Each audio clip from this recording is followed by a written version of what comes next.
সকালে ঘুম থেকে উঠে তোমাকে ফোন দিই, তারপর রাত্রে বাসায় ফোন দিই, তারপর বন্ধু বান্ধবের সাথে ঘোরাফেরা করি, ওই টাইমে ফোন দিই। তোমার ফোন দিই না, ফোন দিই না, তাইলে তুমি আমার সাথে এরকম করতেছো কে?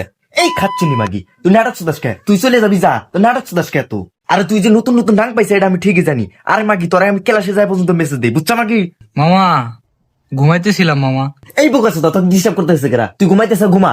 আয় বল বল বল, ঠিক আছে বল। এই মাগি, এই আমি কিন্তু তোর সব নাটক ধরে ফেলাইছি কিন্তু। এ ভাই, এই তুই কথা বললে বাইরে যা, কথা বলতো। এই তুই যা, বাইরে যা পর, এনু কানের বলে প্যাক প্যাক করবি না, এবার মাথার টেনশন উঠেছে। ঠিক আছে বল বল। আরে বাবা, তোর আটকাইছে কেরা? তুই যা, এখনই যা। আরে বাবা, তুই যা, এখনই যা, তোর আটকাইছে কেরা?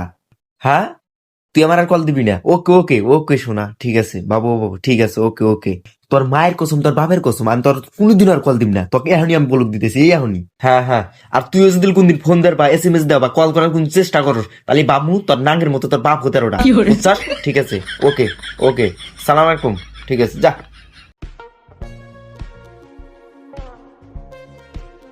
সুখে খাইতে বুদ্ধি খিলায়, নইলে কি জীবনে কেউ প্রেম করে? আমি এসব নিয়ে চাপ নিই না, যে থাকার থাকবে, যে থাকার থাকবে না, কিক মেরে তুমি একবারে। চোখের দৃষ্টিকে কতবার বললাম। মামা সরি, তোকে আর কোনদিন ডিস্টার্ব করুম না, আর ডিস্টার্ব করার চান্সই নাই, কি ভাই তোকে ডিস্টার্ব করুম? তোমার ওই চোখের সীমা ছাড়িয়ে। কি একটা অবস্থা, মদ না খাই পিনি হয়ে গেছে।